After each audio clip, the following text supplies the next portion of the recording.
is a super janky Death and Taxes deck the solution to the Agatha Soul Cauldron problem in Standard? That's what we're going to find out today. Hello everyone, it's Seth, probably better known as Saffron Olive, and today it is time for some Death and Taxes. So we're heading to Standard to see if we can beat the monster of the format, Agatha Soul Cauldron, by just poking our opponent a whole bunch of times with these annoying little taxing effects. This deck actually started out with the goal being specifically to beat Cauldron, and I played a bunch of games with it. I'm still not sure if we actually consistently beat the Cauldron deck, but I am sure that the deck is super fun to play and it is oddly effective. So let's talk about our Death and Taxes deck, what it's trying to do, jump into some games, see the deck in action. So first off, we have our three big taxing effects specifically for the Agatha Soul Cauldron deck. Clarion Conquer, Tishana's Tideminder, High Noon. Clarion Conquer, the card is super underrated. 3 mana 3/3 dragon with flying, and it says activated abilities of artifacts, creatures, and planeswalkers can't be activated. So what this does against Cauldron in specific is why it's on the battlefield. Our opponent can't activate Soul Cauldron. They also can't activate Vivi to make mana, so it shuts down both big pieces in our opponent's deck. Tishana's Tideminder, kind of the same, comes down, stifles a trigger. If that trigger came from an artifact, creature, or planeswalker, the permanent loses all abilities. So again, our opponent activates a Soul Cauldron. We flash this in, counter it. All of a sudden, Soul Cauldron, a blank piece of cardboard. Opponent gets a trigger from Vivi. We flash this in, we counter the trigger. Vivi suddenly has no text on it. Our last piece is High Noon, which just makes it so each player can only cast one spell each turn. So if all else goes wrong and we can't stack the Vivi deck out of the game, at least this keeps our opponent from popping off too hard. Yeah, you can make all your mana with your Vivis and your Cauldron, but if you can only cast one spell each turn, you can't do too much damage with the mana. The rest of our deck is basically about just poking our opponent with these annoying little taxing effects until we eventually beat our opponent down with some pretty janky looking creatures. Lightstone Inquisitor taxes our opponent's hand. Novice Inspector makes a clue for some card advantage. Floodpit Drowner taxes creatures by tapping them down. Cathar Commando, every time I play this card, it just plays so well. Just a cheap way to blow up an artifact or to jam it. Voice of Victory shuts down interaction during our turn. Aven Interrupter plots a spell from the stack. It's like a weird counter spell. It also makes things that are played from exile or graveyards cost 2 more to cast, which means it kind of combos with Lightstone Inquisitor, where we can use Lightstone to make our opponent exile cards. If we have the Interrupter, those cards cost 2 more to cast on top of the one from the Lightstone Inquisitor. So that's basically the plan of the deck. Just like play all these little pokey taxi effects that don't really kill you, but just kind of annoy you. They plot your things and make your stuff cost 1 more and stop you from activating abilities. And then as we're annoying you and tempoing you, hopefully beat you down with our janky creatures for the win. As far as removal, into the Flood Molosseum, Rip, Get Lost. Mana base, pretty janky because we're Azorius, although Starting Town does let us activate the damage mode on High Noon, which is actually oddly effective because we look like an Azorius deck, so our opponents don't really expect us to have direct damage. So if we can get our opponent down to like 4 life, 5 life, we can sometimes jank them out with High Noon and Starting Town mana in the sideboard. High Noon, rest in peace, also really good against the Cauldron deck, thanks to its graveyard hate, some counter spells, a bunch more removal. Doorkeeper Throw, kind of funny. It's a really good stacks piece, and I want to put it in my main deck because it's one of the better taxing cards. A 2 mana 1/2 flash flyer that says artifacted creatures entering the battlefield don't cause abilities to trigger. The thing is, as strong as it is in some matchups, it also shuts down a bunch of R stuff like Aven Interrupter, Tishana's Tideminder, Novice Inspector. So it's kind of a double-edged sword. There's some matchups where we still bring it in because it just wrecks our opponent more than it wrecks us, but be careful bringing it in because it does hurt us as well. And that is our Death and Taxes deck. That's our deck for hopefully beating Izzet Cauldron in Standard. So let's jump into some games and see if it actually works. Thanks for watching, everyone. I hope you enjoy it, and I'll be back in a bit for the wrap up. Need some magic cards? Well, you can snag them from our sponsor, Card Kingdom, over at cardkingdom.com/mtggoldfish. Want to help out the channel? Well, you can snag these super sweet new dice, playmats, tokens, and more over at mtggoldfishmerch.com. It is time to do some taxing and staxing in Standard. Seeing if just endlessly taxing opponents might be the answer to the Vivi problem. We will see. Hopefully. The Sand has a lot of what we want, but I do not think we can keep this one lander. It also has 2 High Noons, which is 1 more than we really need. This is fine. We got a bunch of removal at least. So this deck actually started with the idea being, could I build a deck that beat the Vivi Cauldron deck? That was the initial idea of this deck. We'll see if we actually can, if we run into it, if we can actually beat it. Yeah, we need lands more than more removal. Opponent. Ooh, Mardu. Oh, it's a weapons manufacturing deck. Well, we have answers to that. I think we're just going to seam rip. Get rid of the weapons manufacturing. And get down tax piece number 1, Late-Soul Inquisitor. I'm still not sure how good this card is. It is a 1-mana tax, kind of, mostly. Opponent, Legion Extruder, take down the Angel. We'll see. We do have a couple of synergies for it. And more into the Flood Maw as well. Well, that's High Noon. High Noon, I feel like, is probably mid this matchup. It's going to keep our opponent from really popping off. I mean, the most important thing is making sure they don't have weapons manufacturing. If they don't have weapons manufacturing, things can't go too poorly for us. Now, Flip Hits Drowner is okay. One of the nice things about this deck, and it works really well with High Noon, we're not really a flash deck, although we do have a lot of flash cards and stuff we can play at instant speed. So we kind of naturally break the symmetry. Opponent, I think, is going to pass and possibly Legion Extruder. Well, I mean, we will also keep passing. If they sack their Tyrian Journal to make a 3/3, we're kind of okay with that. Opponent, going to sack, make the Golem. Sure. Yeah, if we enter the Flood Maw, they just sack and make another one. I think we're just going to take 3. Down to 16. Another Tyrian's opponents. Heavy on the journals. I think Tyrian Journal is good in this deck. Opponent's playing a lot, though. Well, this actually gives us a window to bounce the Golem. So get rid of the Golem. Untap. Tishana's Tidebinder is actually so good here. I mean, it's so good until it dies, but it is a way we can shut down this Legion Extruder. Umbral Collar Zealot. Sure. I mean, we are probably going to have to kill that. Yeah, let's do it. Get lost. The problem with this is the maps are actually really good for our opponent because they can sack him to the Extruder. Hopefully, we get to Tidebind the Extruder and they don't do it right now. All right, opponent waits. That's good. Yeah, we're going to pass. If they go to Extruder end step, we're just going to Tidebind it. All right, opponent, going to try to sack the map. Well, Tidebinder. Tidebinder's in the deck because I think it's really good against Vivi, too, and Cauldron. It's going to be, I'm curious to see if all these stacks pieces actually add up to a functional deck or not. Opponent. All right, Duskrow's Reliquary. So that gets rid of the Tidebinder, which they had to do to free their Legion Extruder, or else that plan's off. Although they don't have any artifacts. Like, the thing about the weapon manufacturing deck, I really like the weapon manufacturing deck, and I think it's actually really powerful. Although, if you don't have weapons manufacturing, it does do a lot of wheel spinning. Well, let's get down the Novice Inspector. I mean, you're going to find another one eventually, but that is the secret. If you run into weapons manufacturing, try really hard to make sure they don't have a weapons manufacturing, and all of the synergies get much less scary. Opponent, going to make a Golem, sack the Tyrian's Journal. That is 2 Tyrian's Journals that have drawn 0 cards. Well, let's get down this Flood Pit Rounder. We kind of want a bit of a clock here. Opponent, Tezzeret Cruel Captain. Tezzeret's really good. Opponent, gonna tutor up a 1-drop. Market Gnome. All right. I mean, I guess that's good sack fodder for the Legion Extruder. So if we try to kill the Tezzeret, they sack the Golem, make another Golem. We Flood Maw it. I mean, this is a hassle, but it's what we gotta do. Attack the Tezzeret. We do kind of want it to die. Opponent gonna sack the Golem. Gonna make another Golem. Well, before you can block, we will bounce it. Yeah, we don't want this Tezzeret to stick around, especially in a deck like this that's just full of artifacts. Tezzeret's going to get a lot of loyalty really quickly. Also worth mentioning, High Noon gives our Azurius deck a little bit of sneaky reach. Sometimes that 5 damage actually really matters. Opponent, Market Gnome, land. Thankfully, our opponent's not really popping off. Let's sack this Clue, see if we can find some action. We do not have a very fast clock at the moment. All right, another Drowner. Another Drowner's fine. Our opponent just has this endless stream of 3/3s. You know what? Let's get in with bolts. Let's see what they do. If our opponent sacks the Market Gnome, makes a 3/3, we'll just Drowner it. All right, opponent's just going to block, take 1. Well, it's a damage. Little by little. Opponent sacks the Market Gnome, makes a 3/3. This deck, it doesn't deal huge chunks of damage. We're never going to have this huge turn, right? Where we, just deal a million damage out of nowhere. It really is a chip in for 2, chip in for 1, chip, and kind of tempo. Try to tempo them out of the game, essentially.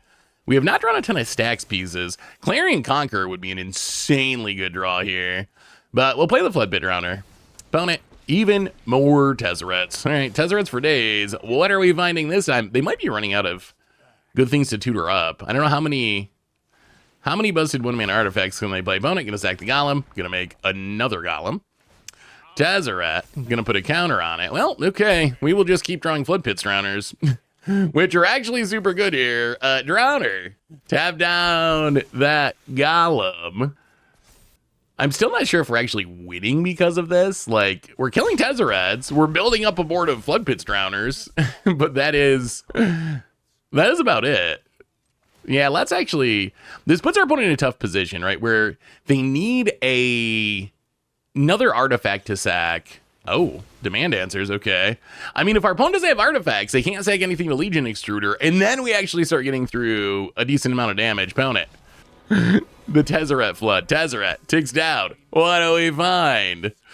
More opponent's got so many market gnomes. Market gnomes for days. And land. And can't play another spell because of the high noon. Oh, Tidebinder's actually really good here. Let's see. Well, we will kill Tezzeret. Let's send 2 at Tezzeret. The rest at our opponent's phase. Our opponent can't actually Legion Extruder. I mean, they can't. Oh, no.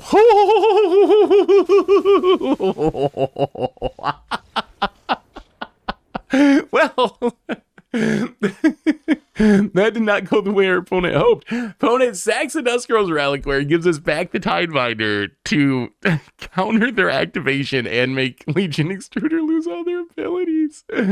Oh, that's so good. That's so good. Oh, that's so good. We get a bit of customization. We get the counters seem good because they deal with non-creature spells. Opponent doesn't have that many real creatures. I'm kind of interested in the Doorkeeper Throw. I guess we can go down some of the Flood Pits Drowners. Hero from game 1. Well, actually, the Flood Pits Drowner seems really good because it shuts down, or the Doorkeeper Throw seems really good because it shuts down weapons manufacturing. Yeah, let's go down a couple Drowners. Actually, you know what? Go down all the Drowners. Go up an Interrupter, run it like that. Yeah, because Doorkeeper Throw makes it so artifacts entering the battlefield don't cause things to trigger. It actually just hard shuts down weapons manufacturing. The problem is it also shuts down some of our stuff, like the Cathar Commandos, which are really good. So it's kind of a double-edged sword. It is a very strong tax effect, but we gotta be wise about when we play it. We're just gonna start in the tap land. It means we aren't late stalling on turn 1, but opponent, Mephitic Drought. We have Clear and Conquer this game, which seems absolutely busted against our opponent's deck. Also, actually, this might be the free tax win. Doorkeeper Throw into Clear and Conquer is a pretty sweet tax start. Doorkeeper Throw also means Legion Extruder doesn't trigger, and that's one of their main removal spells. So get on the throw, and maybe we play it safe. I feel like this throw is just like game winning, so it might actually be worth just sitting on the negate and making sure it lives. And then we can always like flash in the Cathar Commando if we get a chance. What are we doing? Weapons manufacturing. Opponent plays the tap land and passes. Well, yeah, I mean, if you got instant speed removal, I guess you can kill the throw. Get down Cathar Commando, who once again is just so good. Every time I put Cathar Commando in a deck, I'm happy that I have it in the deck. Get in, hit ya. Down to 14. Well, this time we can run out of light stall. Do no taxing because of Doorkeeper Throw. That is one of the non-bows that Doorkeeper Throw enables. Tarian's Journal. Well, that's fine. I mean, we just shut it down with Clear and Conquer anyway. Like, our opponent gets to sack and draw 2 cards. I think we'd rather just leave the negate up, and then hopefully we draw land, and then we can Clear and Conquer plus negate, and I feel like that might actually be the seal deal. Well, okay. Aven Interrupter is also pretty good. That worked really well with Light Stall. Little extra tax on the Cardiac Exile. Get in, hit ya. Found it. Down to 7. Well, let's just Seam Rip. I think this makes the most sense. Get rid of the Tarian Journal. This lets us sit on the Aven Interrupter, and that just gives us lethal next turn with an opponent. Well, the taxing went pretty well that game. Whew. All right. Not bad, not bad. And rank it up to Diamond. 5 lands. This deck doesn't really have card advantage, so 5 lands is super risky. If we draw a couple more lands, we're just not going to do anything.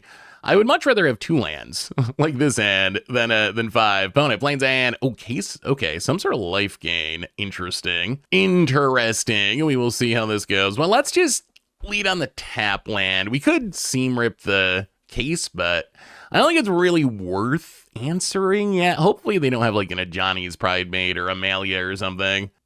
Opponent.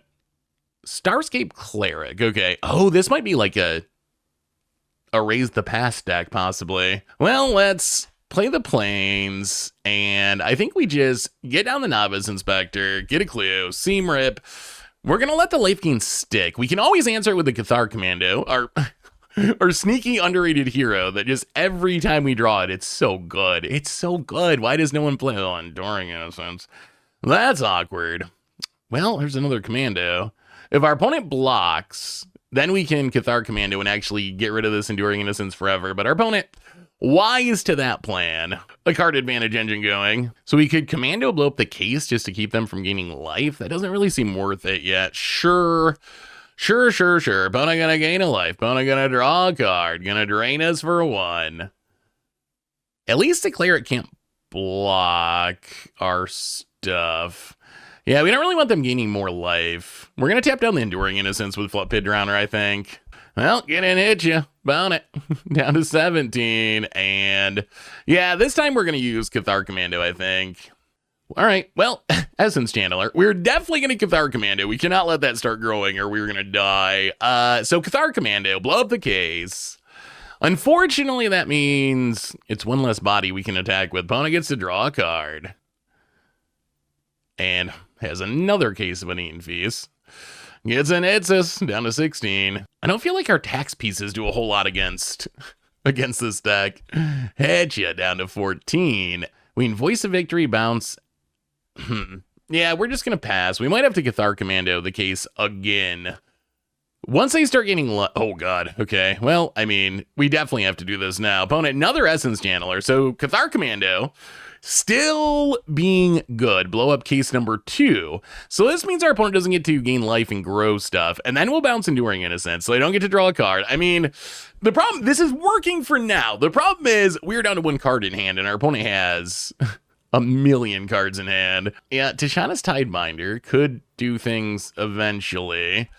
Well, let's get in there. I mean, we have to somehow try to win this race with our little tempo tricks and like stacks in and taxing and bouncing. And I don't know if it's going to work.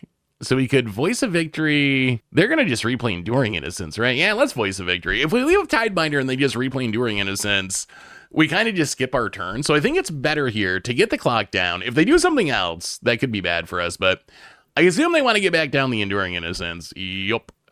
Okay, so that works. So now we can sack the clue to draw a card. Opponent's down to 11. Like, there is a world where maybe we can tempo them out. 2 lands. Well, let's play the Surveil land. Clarion Conquer. I mean, it's a 3/3 flyer. I don't think it does much against our opponent's deck, but a 3/3 flyer might actually be relevant here. So if we attack with everything, the problem is they gain life, and that triggers the Essence Channelers, and once they start growing, it's so bad for us. I think we actually just have to stay on defense as much as it hurts, because we really want to be attacking, but we just can't let our opponent, we can't let these Essence Channelers start growing, or things go really wrong. All right, there's Amalia Bedalia. All right, I mean, thankfully we blew up all the cases, so yeah, let's run out this Tidebinder. Counter the Enduring Innocence. Drawing a card, like, it's good that we stop the card draw. The main thing is we want to shut down the life gain, though. The life gain is definitely an issue. Now we can actually attack, potentially. How much do we attack with? I think we're going to fire up the creature land. I think we gotta try to close this game out quick. All right, fired up, get in there. We are going to swing with everything but the Inspector, I guess. This does mean they can block the Tidebinder and free their Enduring Innocence, but it still won't gain life this turn. I mean, if we can get the Essence Channelers off the battlefield, then I feel a lot better about this. Because then, if they gain life, it's not really doing anything. All right, opponent going to do a lot of blocking, both Essence Channelers down. Opponent drops to 7. I can't believe we're in this game. Opponent puts 0 counters on things. Well, let's crack the map on... Yeah, I guess the Inspector tried to make it a better block. Well, all right, it's a land anyway. Well, play the land. Pass the turn. We will block and get rid of it. We got to get rid of this lifelink. The card draw from Enduring Innocence isn't killing us yet, but the life gain is problematic. Found it.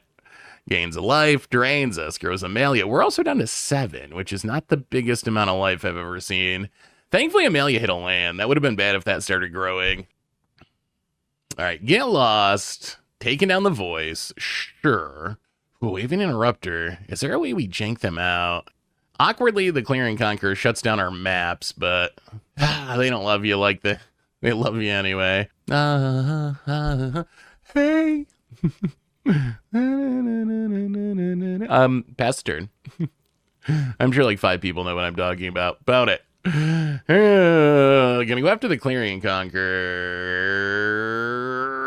So we can interrupter this just to like tax their mana a bit. They can cast it during their turn. Yeah, we're gonna do it. This makes it less likely that they can kill our stuff and play something. I mean, right now we can hit for what, 3, 4, 5, 6, 7 in the air? That's not 9, but it's not nothing. I mean, so they can just get lost. Wow, Enduring Innocence.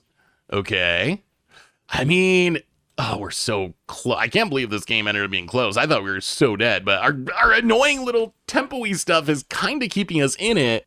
Oh my god, opponent. Oh my god, that's a High Noon. Oh my god, I think we win. I think we win.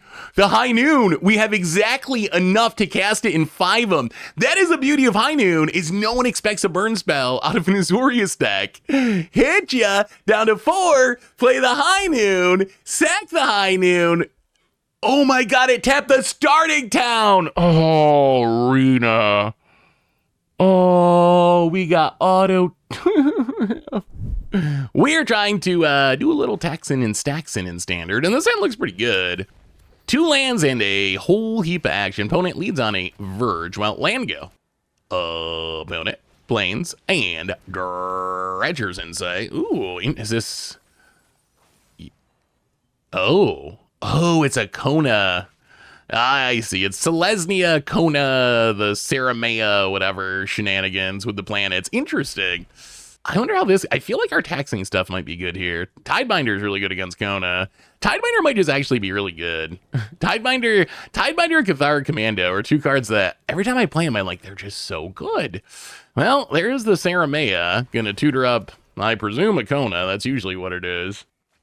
Yeah, there's Kona. Well, let's get down the Commando. Start the beats. Well, now we do have to play around this Kona, because we can't let Kona put something big into play. Clarion Conqueror does shut down our opponent crewing. The Saramea. Doesn't shut down the planets, though. Opponent, I guess we just gotta let this go. We could Tidebind it to stifle it, but I feel like that's probably not... We gotta save that for the Kona, I think. So we're probably just gonna run out of Flood Pit Drowner to increase our clock a little bit. And then next turn we can have Tidebinder plus into the Flood Maw, so we have 2 answers to Kona. We could also maybe get down Clarion Conqueror if we want to be greedy and like Clarion Conqueror and then just plan on bouncing the Kona. Even if they station, I think we're still playing Flood Pit Drowner just to have 2 more power on the battlefield. Yeah, opponent. Yeah, I think it's worth it. I think it's worth it just to get the clock going. Yeah, tap it down.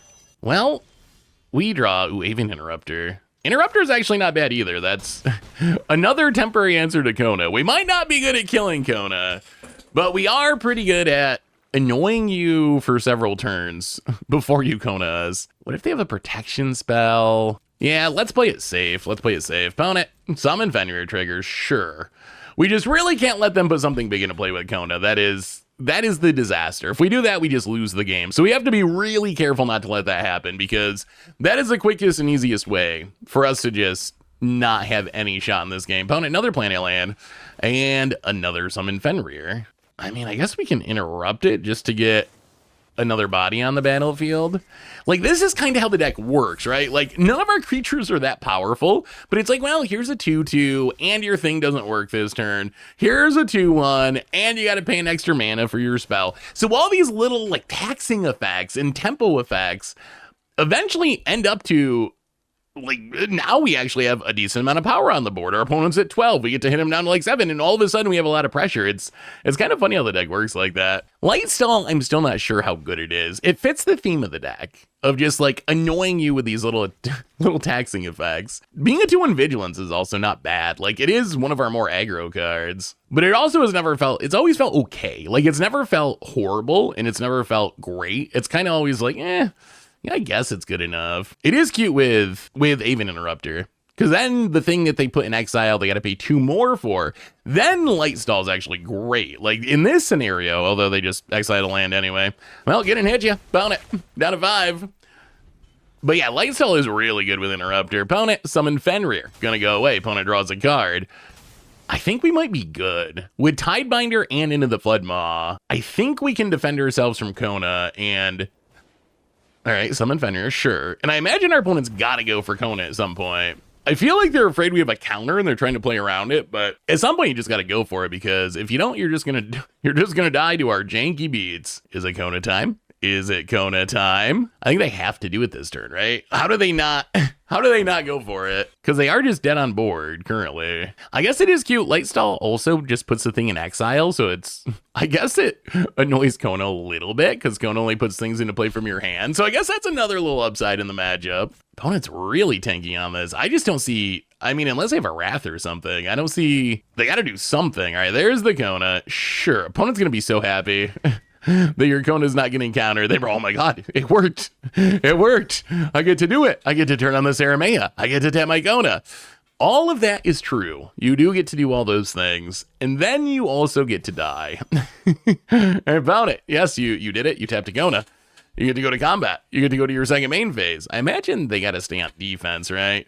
Well, Kona triggers temporarily to shot his Tidebinder. Gonna put a little end to the Kona plan. And this is just lethal, right? Bounce the Saramea. Bounce the Saramea, hit you with our dorks, and the janky beats getting the job done. And I guess we could also just Cathar Commando the summon Fenrir, but we don't even need to. Get in, hit ya, and that was a really beautiful, that's just like such a good example of how powerful this deck can be. Just like, we didn't do anything that is actually all that rawly powerful on its own, but all these like little effects add up to like so much more than the sum of their parts.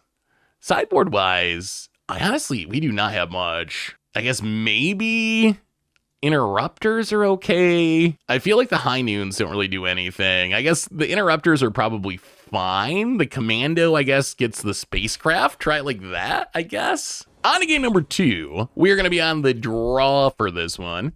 Taxes versus Kona shenanigans. I mean, game 1 went incredibly well. I feel like having a bunch of Tishana Sidebinders is really good.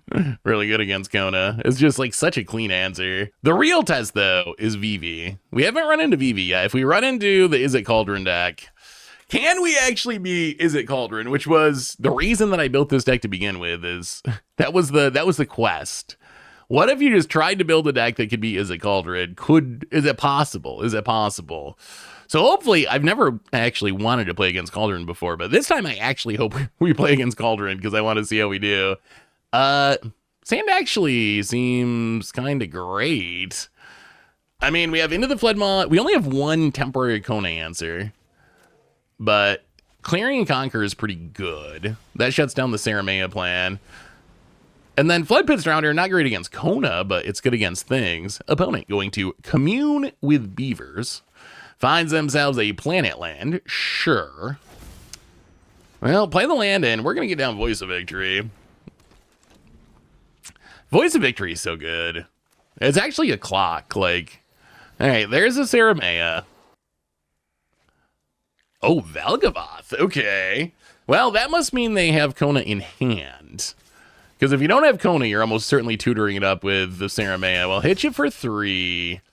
Well, now we got to go into try to defend ourselves from Kona mode, which I'm a little scared about this time just because we only have one Into the Floodmaw. And they have the planet land, so shutting down the Saramea doesn't do anything. Oh, all right. Found it. Overlord of the Mistmoors. Well, at least it's not a Kona, I guess. Are we stationing is the question. We're probably again going to run out of Flood Pits Drowner. Oh, I guess there's a world where Flood Pits can kind of answer Velgavoth. We can like attack with voice to make tokens and then flash it in and sack the tokens to pay the ward. But yeah, I mean, we need to try to kill our opponent.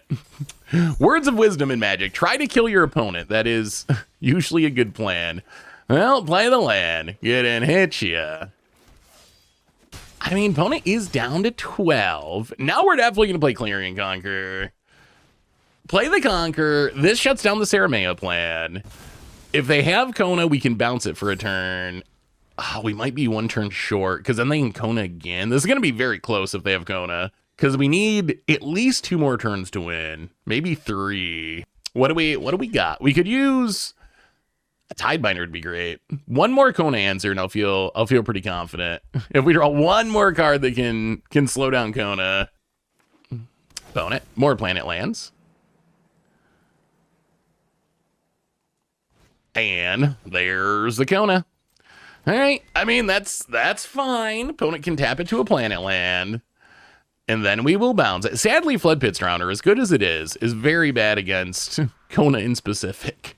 We're kind of doing our opponent's job for them if we tap down the Kona. Well, bounce the Kona. I mean, bullet 1 dodge. Can we draw one more? How about one more answer? Just one more. I don't even care what it is. Into the Flood Ball, Tidebinder. Wait, are they thinking about tap? Wow. All right, opponent. Taps them all down. Wow, that is actually Tidebinder. Okay. That might be enough, especially with our opponent being so aggressive with their stationing. Now we play Lightstall Inquisitor. Annoy you slightly. Get 2 more power on the battlefield. And I imagine how this plays out as our opponent plays Kona. We Tidebind it, and we taxed him. We taxed him and staxed him, and this was not even a case of our opponent like having a bad draw or anything. They did what they wanted to do. Saramea to tutor something. They already had the Kona in hand. They had an Overlord. So it's not like our opponent just stumbled around and missed land drops or something. We just kind of had all the right answers for everything they were trying to do. Well, all right, opponent. Here you go. Tidebinder is so soul crushing because, especially against something like Kona, because you feel like, well, they got blue mana up. They could just counter the Kona. So when you feel it resolve, you get that excitement like, oh my God, it's going to work. Oh my God, it's going to work.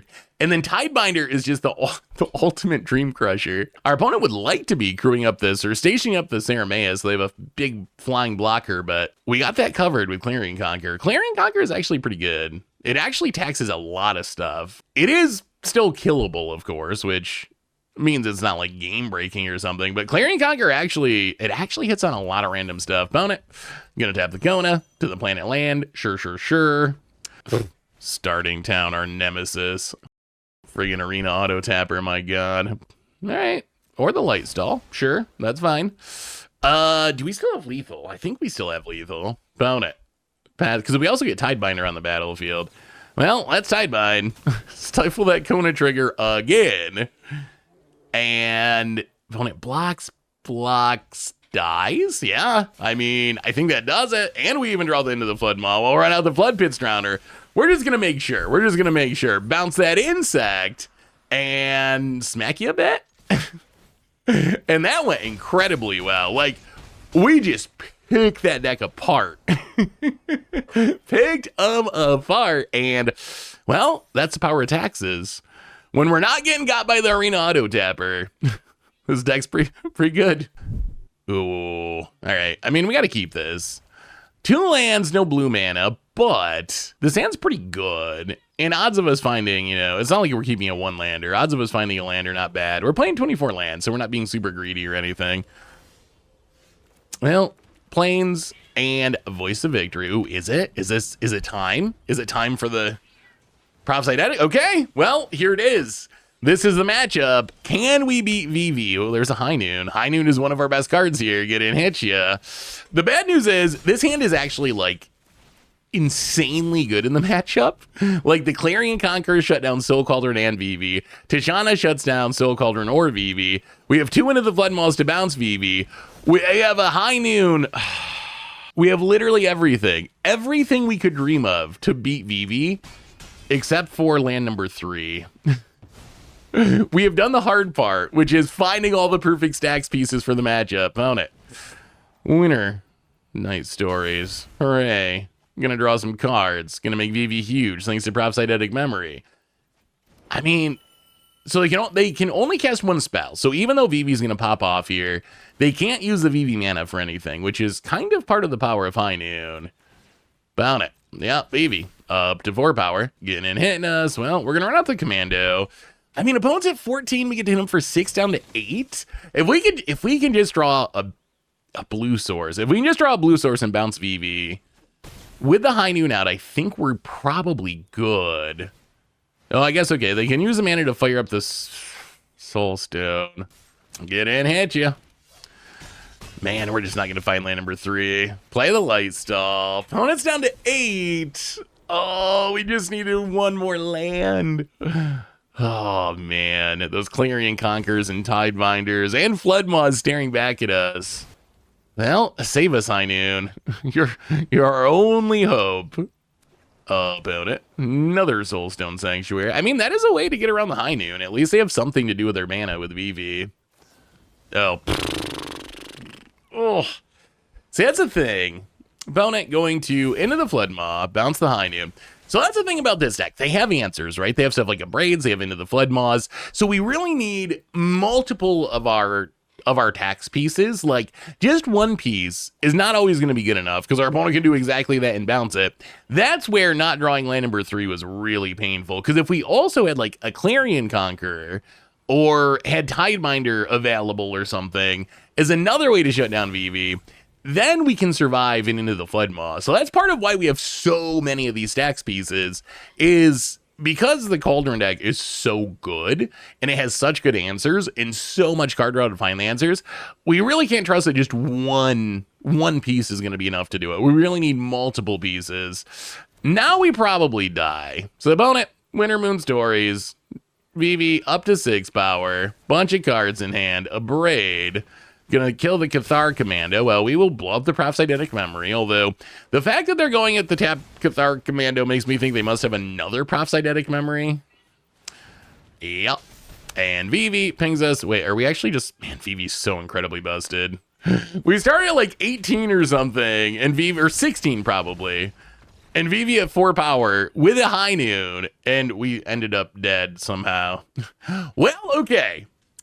Step 1 of mission beating Vivi with taxes, not good. Although, I will say, if we drew one more land, I think we win that. That was really just a land issue. Well, we get all the rest in pieces.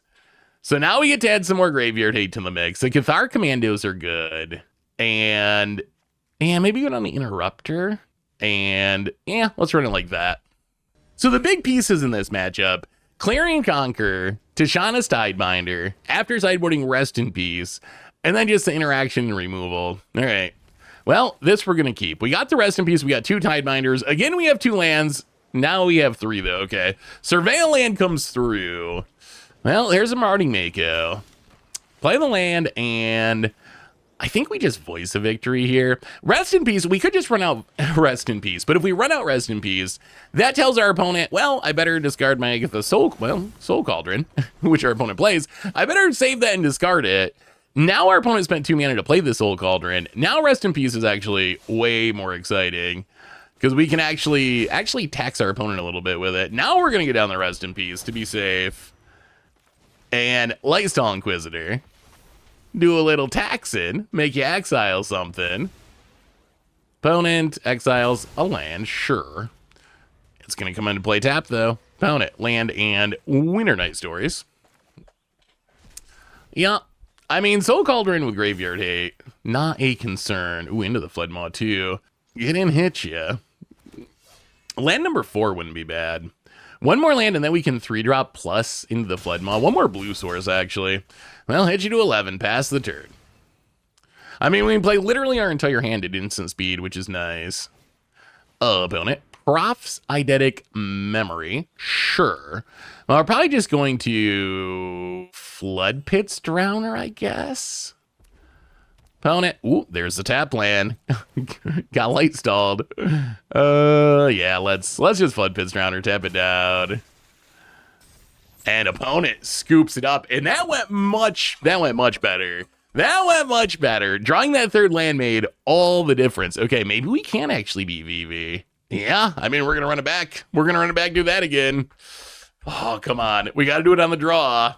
All right, here we go. Game 3. Can we beat Vivi? With Vivi being on the play, with our taxes deck that we built just to beat Vivi. Oh, this hand looks pretty good. We got the Rest in Peace. We have a Seam Rip that can answer something. And we got the Clearing Conquer. So this time, we actually have 2 layers of Vivi defense. Opponent, Prof's Eidetic Memory. Huh. Flood Pit's Drowner, eh? Well, play the Verge. This is interesting. So we can just Seam Rip, get rid of Prof's Eidetic Memory, but then we're wasting a mana. I would like to flash in a 2-drop, but if they play like a Tersa or something, a Steam Core Scholar, and make it big, that's going to be a problem, potentially. I guess the Flood Pits help. We could also just get down Rest in Peace, but like we said in Game 1, it's better once they start doing stuff, although I guess we got to worry about it getting Spell Pierced or something. Yeah, we're just going to... It's not mana efficient, but we're just going to Seam Rip. We're just going to Seam Rip. Get rid of the Prof's Eidetic Memory. Found it. FOMO. Sure. Going to do a little looting. Gets rid of a Torch to the tower when misses their land drop. Well, they can't do everything next turn, right? Yeah, I think we just run out Clarion Conquer. Like, they don't have a way to get Vivi in the graveyard and Soul Cauldron. All right, opponent finds lane number 3. Clarion Conqueror does... Oh, they had the Tersa, too. All right, well, I'm glad we Seamed Rip. The Tersa would have been a problem. Opponent, ooh, discards a Vivi, discards a FOMO. Now we can play the Rest in Peace. Opponent gets in, hits us down to 17. Sure. Well, I guess Novice Inspector's fine, although it is a little non-buoy with the Clarion Conqueror. Well, get down the Rest in Peace. Get those Vivis out of the graveyard in case there's a Cauldron. Get down the Novice Inspector and hit you for 3. Well, okay. I think we have made the Vivi deck fair. Opponent has a Vivi. Yeah, I mean, we might still lose this race. Down to 12. Ooh, land is actually kind of huge here. Land is huge, because now we get to kill the Vivi, which, even though it can't be activated, still just the pinging is a little scary. And, yeah, hit you with the Conqueror. Down to 14. Opponent has way more cards than us. But hopefully most of their cards don't work because of Clarion Conqueror. We'll see. And Rest in Peace. Dragnotics Engineer. Okay. Would be good if there wasn't a Clarion Conqueror. Well, let's Flood Pit's Drowner. Tap us down a Tersa. And, well, play the land. Get in, hit ya. Oh, oops. All right, might have been a little overly aggressive with that Flood Pit's Drowner. I don't know why I was thinking that was a safe attack. Okay, that's okay. We just wanted to send a message. We're just sending a message. Opponent, into the Flood Maw to get back the Prof's Eidetic Memory. I mean, that's kind of fine. Like, it's a little annoying. They get to draw a card. But we still have a Flood Pit's Drowner, and we could Cathar Commando it if we have to. If they draw a bunch of cards, man, this Clarion Conqueror is conquering Vivi at the moment. Morale, oh, that would be a problem if it wasn't for Clarion Conqueror. It's working. It's working. The vision in our head of how we would beat Vivi with taxes is actually coming to fruition. Found it. Getting in, hitting us. Well, we're going to play the Cathar Commando. Yeah, we're just going to take it. We're going to try to win this race. We're in win the race mode. Starting town, not really helpful. Well, play a Seam Rip. Get rid of this Dragnotics Engineer just in case they get rid of the Clarion Conqueror. We don't really care too much about Profs now. Yeah, hit your face. Pound it.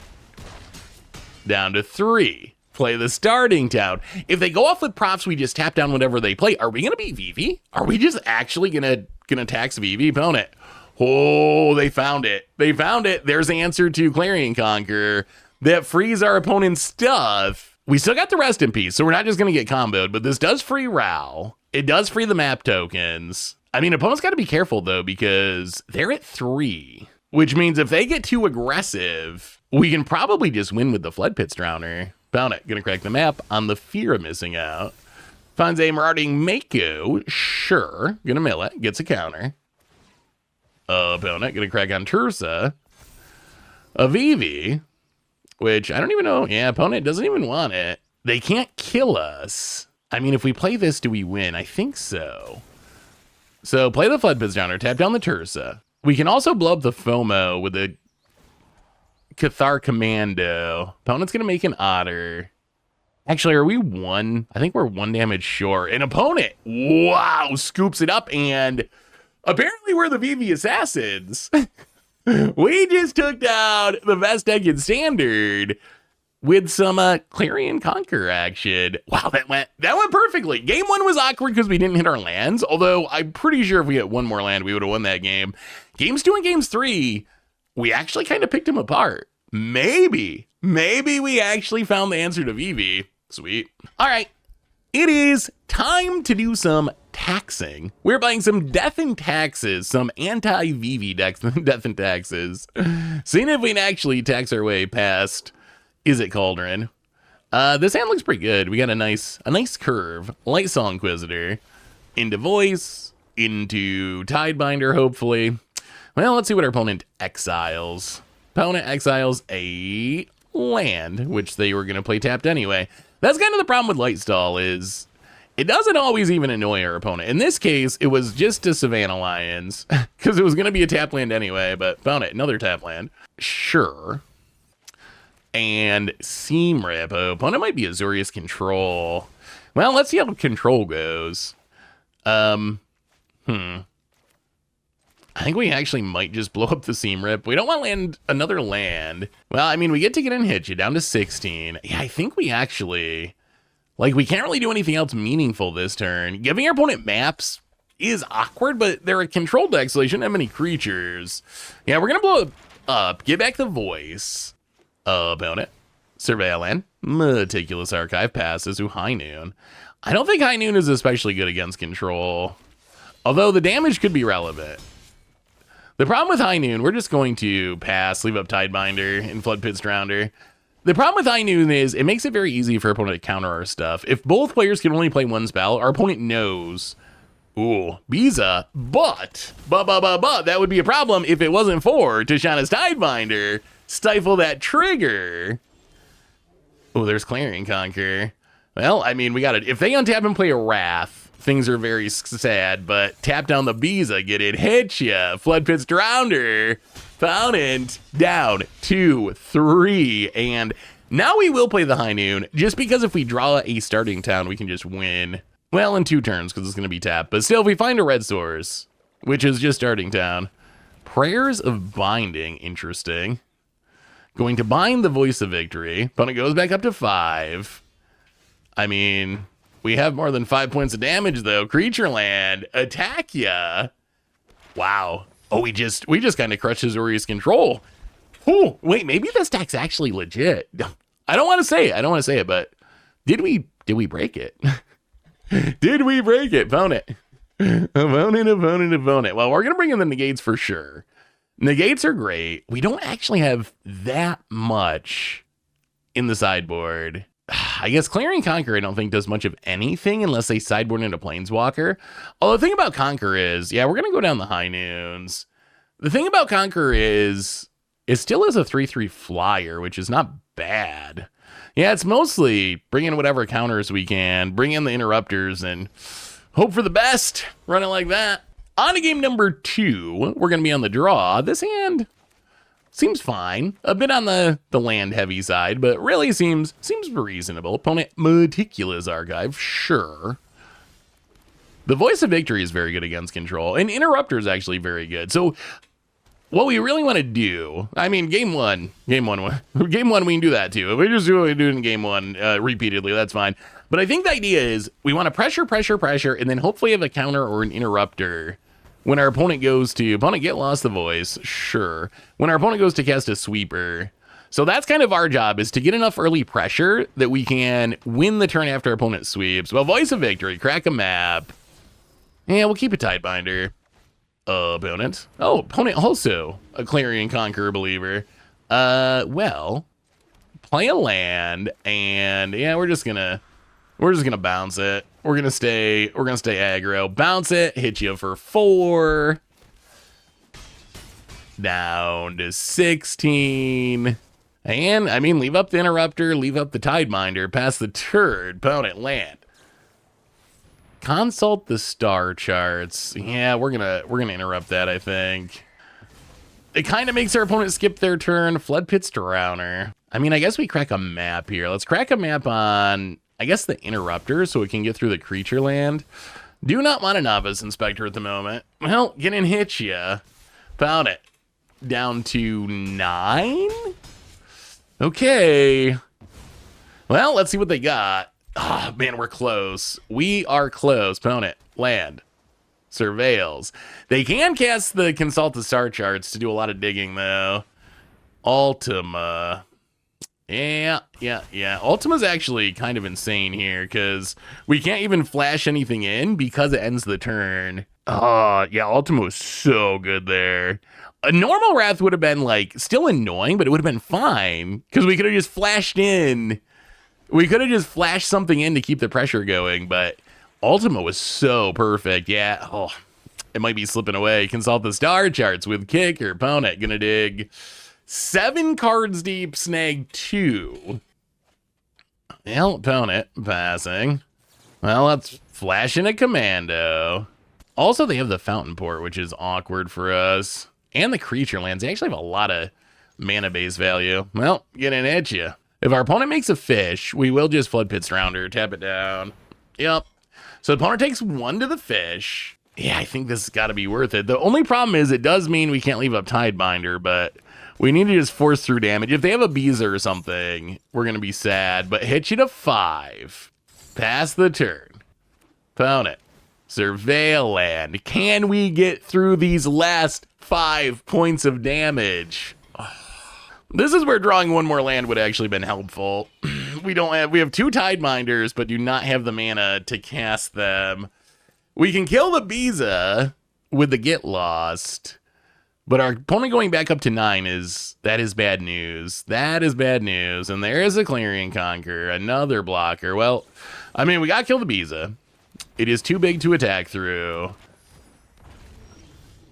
All right, Novice Inspector. Well, get in with the Commando. Commando having 3 power. It can attack. It can attack into the 3-drop. It's such a good card.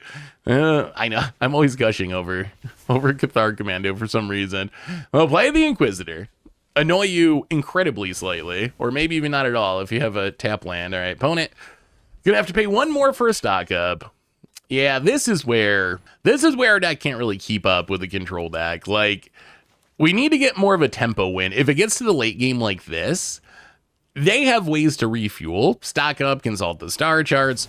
We do not. So we are going to, another Ultima. So we're going to lose the late game 100% of the time against the control deck. Just because they have the card draw and we don't. We're just going to run out this Tidebinder, stifle the map. This lets us theoretically attack with everything next turn. Seam Rip, okay. To get rid of the Light Stall, sure. Flare up the creature land attack. Opponent blocks. We hit for 4, back down to 5. That Biza was so big. The extra 4 life is actually going to make a difference here. Well, get in, hit ya. Opponent gonna block the Tidebinder. Drop back down to 5. Oh, please, no more Bizas. Overlord of the Mistmoors, okay. That also would have been a nice thing to Tidebind. Man, if we had drawn a little bit more mana to leave up the Tidebinders, things might have went a little better for us. So we can, I guess, just run out Novice Inspector. I mean, we are going to attack. We will take literally any amount of damage we can get at this point. Like, if our opponent activates and makes a fish and blocks, that is one damage. That is 1 damage. Every little tiny bit really counts at the moment. Found it. Makes a fish. Blocks the Drowner. Down to 4. Well, we leave up the Tidebinder. We pass the turn. Found it. Tap land. Alright, just passing. Well, let's crack this clue. Draw a card. Okay, there's a land. And a Flood Pit's Drowner. I mean, all of our flash stuff kind of gives us like a weird chance. We're fighting and clawing. Opponent gonna block with one of the flying insects. That's fine. Opponent, would we like to go to 3 to make a fish? No. Opponent's gonna make a treasure. Sure. Man, what a close game. Opponent, land. Let's Flood Pit Drowner. Tap down the insect. They still have the Fountain Port and the creature lands, though, so I don't know how realistic it is we actually get through an attack here. We can kill one of the... We just got to slog through, I guess. Opponent. We attack. Fires up the anchorage. Well, if we stifle it, they just do it again. So we're just going to kill the anchorage. So they can fire up the second anchorage. Yeah, I guess this didn't really get us too far. Okay, they just have so much mana that even if we stifle, they just fire it up. So I guess we end up getting rid of one of the creature lands. Yeah, we can't actually get this Flood Pit Drowner through. Yep, you get to kill it. Well, we got a creature land out of the way. We're slogging as much as our deck can slog. And opponent, going to Fountain Port, draw a card. I mean, I guess we run out the commando now. We haven't seen counter spells out of our opponent's deck, but we might as well run it out now if we can. We might have to blow up the Overlord, I think. I mean, we can't let the Overlord start attacking. If it starts attacking and making more flyers, we're definitely. Regal Coracle. Oh, my God. Yeah, you know what would have been really good against that? Tishana's Tidebinder if we had the mana. Yeah, the life gain. We can't beat a bunch of big life gaining cats, unfortunately. Do we want to change anything against the control deck? I think we just need to get off to a faster start. I think that's like we did in game 1. We got to pressure and then leave up the counter for the Ultima.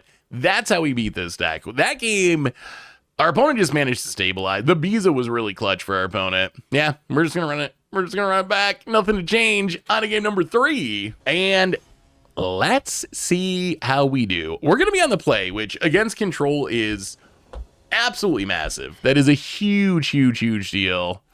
All right, go light stalls. Well, light stall ya.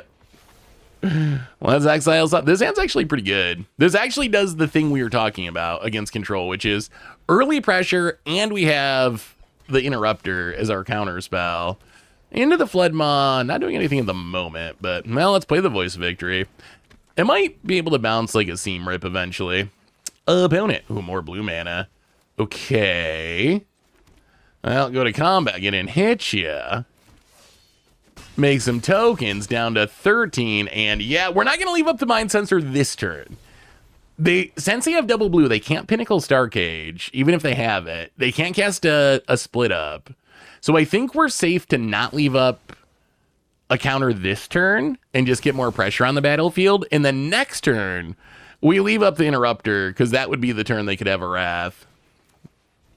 Sure. I imagine you get the Voice of Victory. Yup. So we could into the Flood Maw it, but I think we're just going to run out Commando. Well, play the tap land.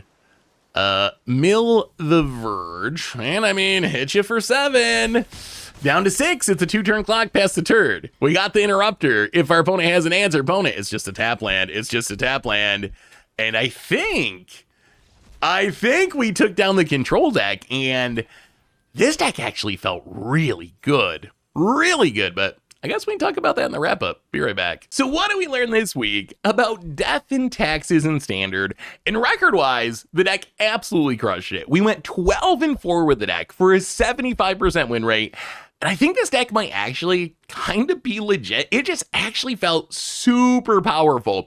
I will say, I'm still not sure if we achieved our overall goal, which was building a deck to beat Vivi Cauldron. Somehow, in all those matches, I only played against Vivi Cauldron 2 times, and we went 1-1 against the deck. So, I mean, that's not bad, but just not a huge sample size. It is kind of funny. The meta on the arena ladder, at least where we are, which was, with this deck, we ranked up from Platinum to Diamond, but where we more on the latter. It's not nearly as Is It Cauldron heavy as the tournament meta makes it look like, which is kind of good news that you're not actually playing against the Is It Cauldron deck like 50% of the time or something insane. But I gotta say, the deck actually just felt really powerful. It's got all these tempo plays. It can be kind of like oddly aggressive. It has answers for everything. And cards like Clarion Conqueror and Tishana's Tidebinder, even though we didn't play against the Cauldron deck that much, they just felt really, really good. We played against this Kona deck where Tishana's Tidebinder, Stifling Kona was huge. Clarion Conqueror just lets down all these Mana Dork's abilities, shut down a Planeswalker, shut down a Ral that was going to be a big problem for us.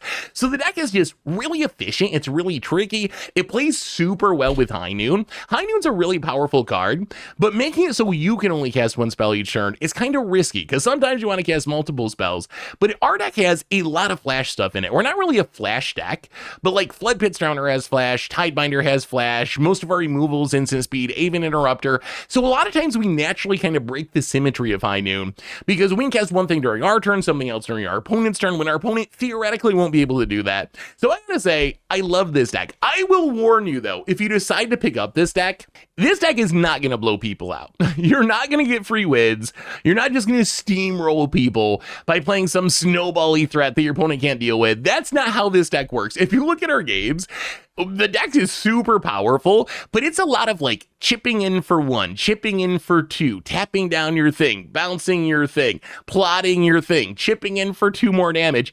All the games are just like super close and super tight. So if you're looking for some like free win face roll deck, this is not the deck. But if you want to play like a tight game of Magic and do a bunch of tricky things and like really annoy your opponent with all these little taxing effects, the deck's actually really rewarding because it's got a lot of weird sneaky lines to it. And it ends up being really powerful as well. But anyway, that's Death and Taxes for Standard. Do we beat Agatha's Soul Cauldron? I still don't really know, but we beat everything else, that's for sure. And that's been our deck for today. So thanks for watching, everyone. I hope you all enjoyed it. And I will talk to you soon.